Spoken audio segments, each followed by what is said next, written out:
Super star രജനീകാന്തിന്റെ ഏറ്റവും പുതിയ സിനിമയായ കൂലി കണ്ടപ്പോൾ സിനിമയുടെ കഥയിലെ ഇല്ലോജിക്കൽ ആയിട്ടുള്ള എത്ര കൺവീൻസ് ചെയ്തിട്ടും ഉത്തരം കിട്ടാത്ത ലോജിക് ഒട്ടുമില്ലാത്ത 18ഓളം സംശയങ്ങളെ കുറിച്ചാണ് ഇന്ന് ഈ വീഡിയോയിൽ പറയാൻ പോകുന്നത്. ആദ്യമേ തന്നെ പറയാം, ഇതിൽ ധാരാളം സ്പോയിലേഴ്സ് ഉണ്ടായിരിക്കും. അതുകൊണ്ട് സിനിമ കാണാത്തവർ ദയവായി ഈ വീഡിയോ സ്കിപ്പ് ചെയ്തു പോവുക. നിങ്ങളുടെ അടുത്തുള്ള തിയേറ്ററിൽ പോയി കൂലി കാണാൻ ശ്രമിക്കുക.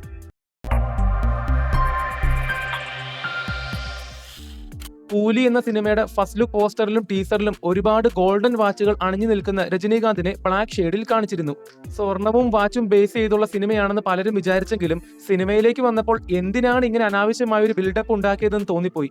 കാരണം രജനീകാന്ത് നാഗാർജുനെ കൊല്ലാൻ വേണ്ടി ഗോൾഡൻ വാച്ചുകൾ ചേർത്ത് ഒരു കുരുക്കുണ്ടാക്കുന്ന ആ ഒരു ചെറിയ സീനിൽ മാത്രമാണ് ഇത് കാണിച്ചിട്ടുള്ളത്.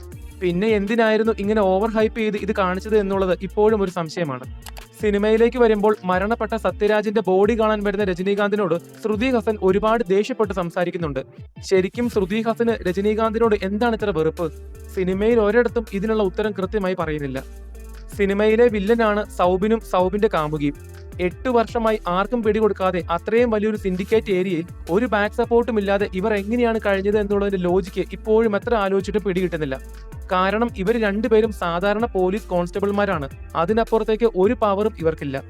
സൈമണെ പോലെ അത്രയും വലിയൊരു സിൻഡിക്കേറ്റ് ഡോണിന് ഇവരെ 8 വർഷമായി കണ്ടുപിടിക്കാൻ പറ്റിയില്ല എന്ന് പറഞ്ഞത് തന്നെ അവിശ്വസനീയമായ ഒന്നാണ്. ഇനി സത്യരാജിന്റെ കഥാപാത്രം ചത്തുപോയ മൃഗങ്ങളെ എളുപ്പത്തിൽ കത്തിച്ച് ചാമ്പലാക്കാൻ വേണ്ടി ഒരു മെഷീൻ കണ്ടുപിടിക്കുന്നുണ്ട്. എന്നാൽ ഇവിടെ ഒരു സംശയം വരുന്നുണ്ട്. അതായത് ഈ ചത്തുപോയ മൃഗങ്ങളെ കത്തിക്കാൻ എന്തിനാണ് കസേരയുടെ ആകൃതിയിൽ മെഷീൻ ഉണ്ടാക്കിയത്? ചത്ത മൃഗങ്ങളെ കിടത്തി കത്തിക്കാൻ ഏറ്റവും എളുപ്പം പരന്നതോ വൃത്താകൃതിയിലോ നീളത്തിലോ ഉള്ള മെഷീനാണ്. എന്നാൽ ഇവിടെ മനുഷ്യർക്ക് ഇരിക്കേണ്ട കസേരയുടെ ആകൃതിയിൽ എന്തിനാണ് മൃഗങ്ങൾക്ക് വേണ്ടി കസേരയുടെ രൂപത്തിൽ മെഷീൻ പണിതത് എന്ന് ഇപ്പോഴും എത്ര ആലോചിച്ചിട്ട് പിടികിട്ടുന്നില്ല. പിന്നീട് ഈ മെഷീൻ മനുഷ്യരെ കത്തിച്ച് ചാരമാക്കുന്നതിന് വേണ്ടി നാഗാർജുന സത്യരാജിൽ നിന്നും വാങ്ങുന്നുണ്ട്. ആ സമയത്ത് ആ മെഷീൻ ഓപ്പറേറ്റ് ചെയ്യാൻ അറിയാവുന്നത് സത്യരാജിനും ശ്രുതി ഹസനും മാത്രമാണ്. എന്നാൽ സിനിമയുടെ ക്ലൈമാക്സ് ഭാഗത്ത് രജിത റാമിന്റെ വില്ലത്തി കഥാപാത്രം ഒരാളെ ആ മെഷീനിലിരുത്തി ഈസിയായി കത്തിച്ച് ചാരമാക്കുന്നുണ്ട്. അതെന്തൊരു മണ്ടത്തരമാണ്. കാരണം ഇപ്പോൾ ആ മെഷീൻ ഉപയോഗിക്കാൻ അറിയാവുന്നത് ശ്രുതി ഹസന് മാത്രമാണ്. ശ്രുതി ഹസനും രജനീകാന്തും മാത്രമാണ് മെഷീൻ ഇരിക്കുന്ന ലാബിലേക്ക് പോയിട്ടുള്ളൂ. വേറെ ആരും പോയിട്ടില്ല. അപ്പോൾ പിന്നെ എങ്ങനെയാണ് വില്ലത്തി കഥാപാത്രം മെഷീൻ ഉപയോഗിക്കാൻ പഠിച്ചത്? ഇത് സിനിമയിലെ ഏറ്റവും വലിയൊരു ഇല്ലോജിക്കൽ സീനായിരുന്നു. ഇനി സിനിമയിലെ കൊള്ളാവുന്ന ഒരു ട്വിസ്റ്റ് ആയിരുന്നു നാഗാർജുനയുടെ കഥാപാത്രം സൗബിനെ പിടികൂടുന്നത്. 8 വർഷത്തോളം തന്റെ കൂടെ ഉണ്ടായിരുന്ന പോലീസുകാരൻ സൗബിനായിരുന്നുവെന്ന് നാഗാർജുനയ്ക്ക് അപ്പോഴാണ് മനസ്സിലാവുന്നത്. സിനിമയുടെ തുടക്കത്തിൽ പല കഥാപാത്രങ്ങളെയും ഒറ്റുകാരായി പിടികൂടിയപ്പോഴും 8 വർഷത്തോളം കൂടെ ഉണ്ടായിരുന്ന സൗബിനെ എങ്ങനെയാണ് അവർ പിടികൂടിയത് എന്നുള്ള സീൻ പോലും കാണിച്ചിട്ടില്ല. അല്ലെങ്കിൽ അതിനുള്ള ഉത്തരം കൃത്യമായി എവിടെയും പറയുന്നില്ല. ശരി, അതെങ്ങനെയെങ്കിലും പിടിച്ചുവെന്ന് വിചാരിക്കാം. പക്ഷേ നാഗാർജുന ചുറ്റിക കൊണ്ട് സൗബിന്റെ തലയിൽ ഒരുപാട് തവണ അടിക്കുന്നുണ്ട്. ശേഷം സൗബിന്റെ ബോഡി കുഴിച്ചിടാൻ രജനീകാന്തിനോട് പറയുന്നുണ്ട്. അല്ല, അപ്പോൾ പിന്നെ എന്തിനാണ് ആ മെഷീൻ വാങ്ങിയത്? എല്ലാവരെയും കൊന്നിട്ട് മെഷീനിൽ കത്തിച്ച് ചാരമാക്കുന്നത് പോലെ സൗബിനെയും ആ മെഷീനിൽ വെച്ച് കൊന്നുകൂടായിരുന്നു? ശരിക്കും അതല്ലേ പതിവ്? പിന്നെ എന്തിനാണ് സൗബിനെ മാത്രം കുഴിച്ചിടാൻ നാഗാർജുന രജനീകാന്തിനോട് പറഞ്ഞത്? രജനീകാന്ത് സൗബിനെ കുഴിയിൽ കുഴിച്ചിട്ടപ്പോൾ സൗബിന്റെ കഥാപാത്രം കുഴിയിൽ നിന്നും എഴുന്നേറ്റ് വരുന്നു. അല്ല, വെയിറ്റ്, ഇങ്ങനൊരു സീൻ ഞാൻ മുമ്പ് വേറെ എവിടെയോ കണ്ടിട്ടുണ്ടല്ലോ.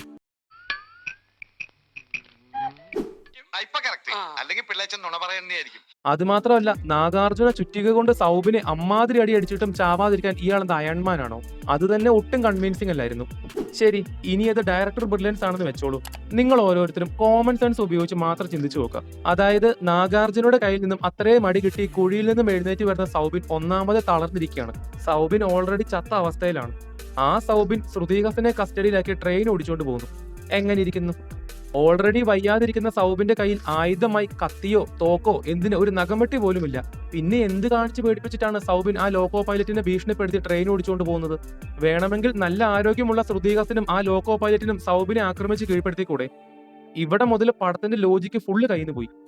ഇനി ഈ സിനിമയിലെ ഏറ്റവും വലിയ ലോജിക്കില്ലായ്മയെ കുറിച്ചാണ് പറയാൻ പോകുന്നത്.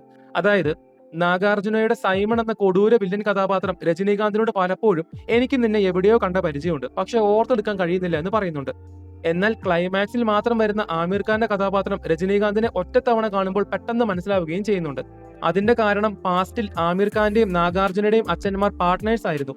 ആ സമയത്ത് രജനീകാന്ത് നാഗാർജുനയുടെ അച്ഛനെ എല്ലാവരുടെ മുൻപിലിട്ട് കൊല്ലുന്നുണ്ട്. അപ്പോൾ ഏകദേശം 13 വയസ്സോളം പ്രായമുള്ള നാഗാർജുന തന്റെ അച്ഛനെ കൊന്നവനെ വ്യക്തമായി കണ്ടതാണ്. തന്റെ അടുത്ത് നിൽക്കുന്ന ആമിർ ഖാന്റെ ചെറുപ്പ കഥാപാത്രം രജനീകാന്തിനെ 30 വർഷത്തിന് ശേഷം കണ്ടപ്പോൾ പെട്ടെന്ന് ഓർമ്മ വരുന്നു. എന്നാൽ തന്റെ അച്ഛനെ തന്റെ കൺമുമ്പിലിട്ട് കൊന്ന രജനീകാന്തിനെ കാണുമ്പോൾ നാഗാർജുനയ്ക്ക് ഓർമ്മയെ വരുന്നില്ല. ഇതെന്ത് ലോജിക്കാണ്? സ്വന്തം അച്ഛനെ കൺമുമ്പിലിട്ട് കൊന്നവനെ ഏതെങ്കിലും മകൻ മറക്കുവോ? ട്രെയിനിൽ കയറി രക്ഷപ്പെടുന്ന ശ്രുതി ഹാസനെ പിന്തുടരുന്ന സൗബിൻ ആ ട്രെയിനിൽ കയറുന്നുണ്ട്. എന്നാൽ സൗബിനും ശ്രുതി ഹാസനും കയറുന്ന അതേ ട്രെയിനിന്റെ അതേ ബോഗിയിൽ വില്ലത്തി കഥാപാത്രം കയറുന്നുണ്ട്. അല്ല, ഇവർ രണ്ടുപേരും ഈ ട്രെയിനിലാണെന്ന് ഇവരെങ്ങനെ അറിഞ്ഞത്? ആ ട്രെയിനിൽ അത്രയും ആളുകൾ ഉണ്ടായിരുന്നിട്ടും ശ്രുതി ഹാസനെ പിടിച്ചുകൊണ്ട് പോകാൻ വരുന്ന സൗബിനെ എതിർക്കാൻ ആരും തയ്യാറാവുന്നില്ല. അത്രയും പ്രശ്നം ഉണ്ടാവുമ്പോൾ അറ്റ്ലീസ്റ്റ് ആ ട്രെയിനിന്റെ ചെയിനെങ്കിലും ആരെങ്കിലും ഒരാൾ വലിച്ചിരുന്നെങ്കിലെന്ന് ആത്മാർത്ഥമായി ഞാൻ ആഗ്രഹിച്ചിരുന്നു. ഇതിന്റെ ഏറ്റവും വലിയ കോമഡി ഇതൊന്നുമല്ല, അത്രയും വേഗത്തിൽ ഓടിക്കൊണ്ടിരിക്കുന്ന ട്രെയിനിന്റെ ഉള്ളിൽ നിന്ന് പുറത്തേക്ക് ചാടിയ സൗബിന് ഒരു പരിക്കും പറ്റിയില്ല. അടിപൊളി. ഇനി സിനിമയിലെ മറ്റൊരു ലോജിക്കില്ലായ്മയാണ് കൗരവർ സിനിമയിലെ 3 പെൺകുട്ടികളിൽ ഒരാൾ മമ്മൂട്ടിയുടെ മകളാണെന്ന് പറയുന്നത് പോലെ സത്യരാജിന്റെ 3 പെൺകുട്ടികളിൽ ഒരാൾ രജനീകാന്തിന്റെ മകളാണ്. അതാരാണെന്ന് അറിയാൻ വേണ്ടി രജനീകാന്ത് ഒരുപാട് കഷ്ടപ്പെടുന്നുണ്ട്. ശരിക്കും അതിന്റെ ആവശ്യം ഉണ്ടായിരുന്നു. അതായത് രജനീകാന്ത് 30 വർഷമായി ഒളിവിലാണ്. ആ കാലയളവ് മാത്രം കൂട്ടി നോക്കിയാൽ മകളുടെ പ്രായം ഏകദേശം 28-29 വയസ്സിനടുത്ത് പ്രായം വരും. ശ്രുതി ഹാസൻ സിനിമയുടെ തുടക്ക ഭാഗത്ത് രജനീകാന്തിനോട് പറയുന്നുണ്ട് എനിക്ക് 29 വയസ്സായി എന്ന്.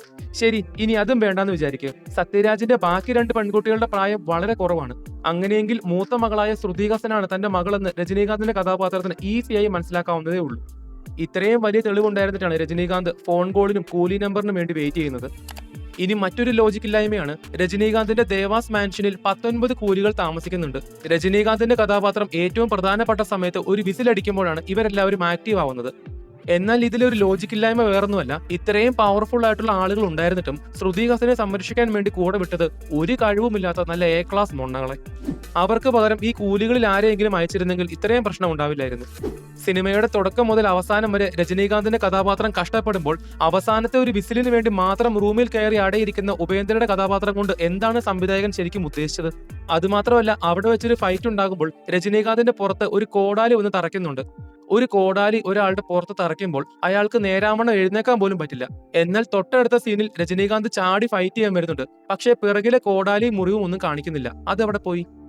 സിനിമയുടെ തുടക്ക ഭാഗത്തിൽ 2 കോടിയോളം വില വരുന്ന ധാരാളം ആഡംബര സ്വർണ്ണ വാച്ചുകൾ അവരുടെ പക്കലുണ്ടെന്ന് കാണിക്കുന്നുണ്ട്. സൗബിന്റെ വില്ലൻ കഥാപാത്രം ഒരു ഗുണ്ടയോട് പറയുന്നുണ്ട് വാച്ചുകളൊന്നും ബാഗിൽ വെക്കരുത്, പകരം അവിടെ നിന്നും എടുത്ത ഹേർട്ട് സർജറി ചെയ്ത ആളുകളുടെ ഡാറ്റ മാത്രം മതിയെന്ന്. ഒരു വാച്ചിന് 2 കോടി രൂപയാണെങ്കിൽ വാച്ചുകൾ മാത്രം ഒരു കണ്ടെയ്നറിൽ നിറച്ച് അവിടെ നിന്ന് കൊണ്ടുപോയാൽ തന്നെ സൗബിന് ബില്യൺസ് ഓഫ് ഡോളറിന്റെ പൈസ കിട്ടും. ദെൻ ലൈഫ് സെറ്റാണ്. പിന്നെ എന്തിനാണ് ഹേർട്ട് സർജറി ചെയ്തതിന്റെ ഡാറ്റ കൊണ്ടുപോകുന്നതെന്ന് എത്ര ആലോചിച്ചിട്ട് മനസ്സിലാവുന്നില്ല.